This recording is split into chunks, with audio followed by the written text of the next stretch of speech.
Hello friends, this is Aswani Sadhanarjun Dubedi, Assistant Professor, Law College Dehradun, Uttaranchal University Dehradun. Friends, in my last lecture I have discussed the principles of natural justice. There are three components of natural justice. First one is rule against bias, second one is odi alteram partem, and third one is reasoned decision. I have discussed the whole concept of rule against bias in my earlier lecture. Today I am going to discuss the concept of odi alteram partem. And odi alteram partem means opportunity of hearing. Every person has a right to be heard, or we can say no person should be condemned unheard, or no person should be punished unheard. Opportunity of hearing is a very essential provision to provide the justice to the society. There are two components of odi alteram partem. Means odi alteram partem further may be divided into two parts. First one is notice and second one is opportunity of hearing. Notice means a mere knowledge of a fact. Notice may be oral, notice may be in writing, notice may be actual, and notice may be constructive. Actual notice means whenever a knowledge of a fact is given directly to the person, it is called actual notice. But if the knowledge of the fact is not given directly to the person, and in some circumstances or in some situations the court presumes that the person has knowledge of the fact, it is called constructive notice. For example, if a notice is sent to a person and that person denies to accept that notice, then the court will presume that the person has knowledge about the notice, and it is called constructive notice. And there are some essentials of a notice to be valid: what, why, and where. What means the name of the person who made the charge over the person. Why means what are the grounds on which the charge has been framed. Third, jurisdiction of the court. Where means the place where that person has to be reported. These are essentials for a notice to be valid.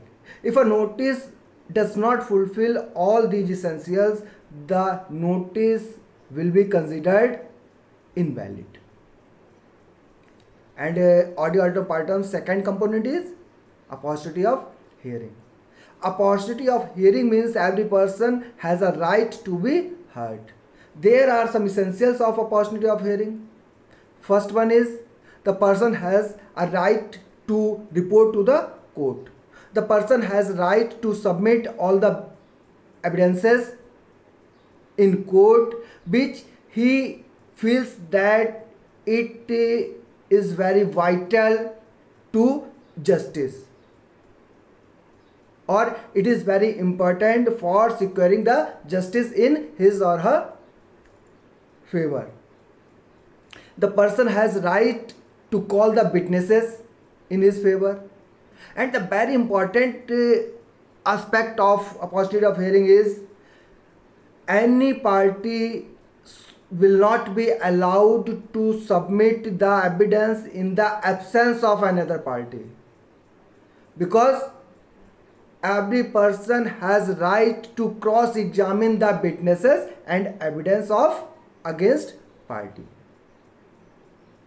And if a person has no sufficient means to get a legal practitioner so that he may defend himself properly, in this particular situation, this is duty of the state to provide the legal practitioner to that person so that that person may get the justice, or that person may defend himself properly. These are some essential element of opportunity of hearing. Now the third component is reasoned decision.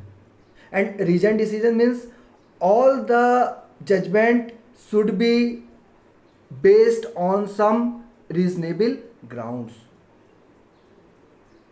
Judgment should not be arbitrary. So it is necessary for the court to write the arguments of the counsels, opinions of the judges, so that the society is in position to know what are the grounds on which this particular judgment has been pronounced, so that they may know whether the judgment is right or wrong, whether there is any arbitrariness in the judgment or not. So reasoned decision is very important aspect of principles of natural justice. Now I am going to discuss some important case laws on the point of natural justice. The first important case is Ridge versus Baldwin. Second, Menka Gandhi versus Union of India. Third, A.K. Krapek versus Union of India. In the case of A.K. Krapek versus Union of India, it was observed by the court that principles of natural justice has been provided not only against the judiciary but also against the quasi-administrative functions. Now we are going to discuss principles of natural justice under Indian Constitution. The term natural justice has not been provided directly under Indian Constitution, but there are many provisions in Indian Constitution in which the gist of the principles of natural justice has been enshrined by various pronouncements of the court. For example, the preamble of Indian Constitution provides the term equality, and if there is equality, there is always a chance of biasness. Second one is Article 14. Article 14 of Indian Constitution provides that equality before the law and equal protection of laws. Equality before the law and equal protection of laws. It means all the persons will be treated equally whenever any facility is provided to the persons. It means there is absence of biasness.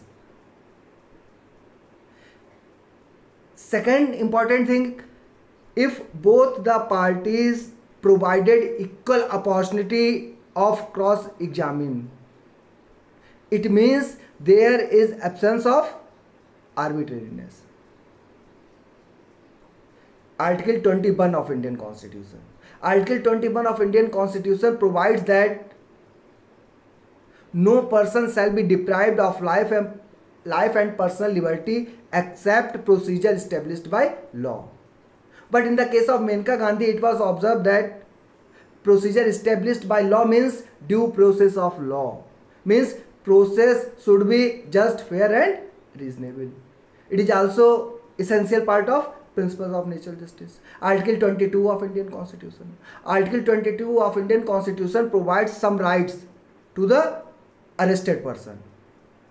First one, to know what are the grounds on which that person is going to be arrested. Second,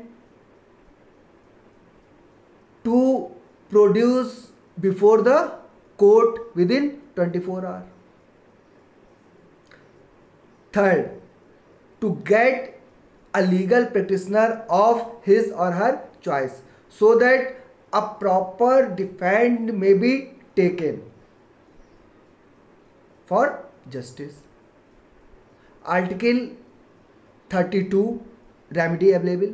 Article 226, remedy available in High Court. Article 136, SLP, special petition. Article 311. Article 311 provide that there should not be any suspension or any decreasing in the order of that public servant without proper hearing. So these are some essential element of principles of natural justice. अब आज जो भी मैंने आपको बताया है मैं फिर से उसको एक बार अच्छे से रिवीजन करा देता हूँ आपका. देखिए, स्टार्ट हमने किया था प्रिंसिपल्स ऑफ नेचुरल जस्टिस से कि प्रिंसिपल्स ऑफ नेचुरल जस्टिस क्या है. तो principles of natural justice means क्या उचित है, क्या अनुचित है, क्या सही है, क्या गलत है. कहाँ से लिया गया? रोमन लॉ से लिया गया. किस एक्सप्रेशन से लिया गया? लॉ नेचुरल से लिया गया. इसके बाद इसके 3 कंपोनेंट थे, रूल अगेंस्ट बायस, ऑडियो अल्ट्रम पार्टम और रीजेंट डिसीजन. रूल अगेंस्ट बायस में हमने देखा था 5 तरीके की बायसनेस है. कौन कौन सी? Pecuniary, personal, departmental, subject matter और जुडिशियल एब्सटिनेंस. उसके बाद हमने देखा ऑडियो अल्ट्रम पार्टम. ऑडियो अल्ट्रम पार्टम मतलब होता है कि सुनवाई का अधिकार. हमको बिना सुने हुए सजा नहीं होनी चाहिए भाई, हमें अपनी बात कहने का मौका मिलना चाहिए जिससे कि हम अपना बचाव कर सकें. ऑडियो अल्ट्रम पार्टम को 2 पार्ट में डिवाइड कर देते हैं, एक सूचना और एक सुनवाई का अधिकार. अब सूचना क्या होती है? किसी भी तथ्य की जानकारी. ये लिखित भी हो सकती है और मौखिक भी हो सकती है. ये डायरेक्ट भी हो सकती है और कंस्ट्रक्टिव भी हो सकती है. डायरेक्ट मतलब होता है सीधे हमने आपको कोई बात बता दी. कंस्ट्रक्टिव होता है कि आपको वो बात नहीं पता है लेकिन कोर्ट ये मान लेता है कि नहीं आपको ये बात पता है. जैसे अगर कोई बंदा सम्मन की तामील ही ना होने दे, कोई नोटिस अपने तक पहुंचने ही ना दे, तो कोर्ट क्या करेगा? मान लेगा कि आपको इस चीज़ की जानकारी हो गई है और एक्स पार्टी डिग्री कर दी जाएगी. नोटिस के लिए कुछ इसेंशियल चीज़ें होती हैं जो नोटिस में होना बहुत ज़रूरी होती है. जैसे जिस आदमी ने आपके ऊपर चार्ज लगाया है उसका नाम क्या है, किस ग्राउंड पे चार्ज लगाया गया है, किन ग्राउंड्स पे चार्ज लगाया गया है और किस कोर्ट में जुरिस्डिक्शन है, कहाँ आपको जाना है. इसके अलावा सुनवाई का अधिकार. सुनवाई के अधिकार में आपको कई अधिकार होते हैं कि आप कोर्ट में जा सकते हैं, एविडेंस दे सकते हैं, विटनेस बुला सकते हैं, दूसरे को क्रॉस एग्जामिन कर सकते हैं और अगर आपके सफिशिएंट मीन्स नहीं है तो स्टेट आपके लिए एक लीगल प्रैक्टिशनर्स प्रोवाइड कराएगा. कुछ इस पर इंपॉर्टेंट केस लॉ है.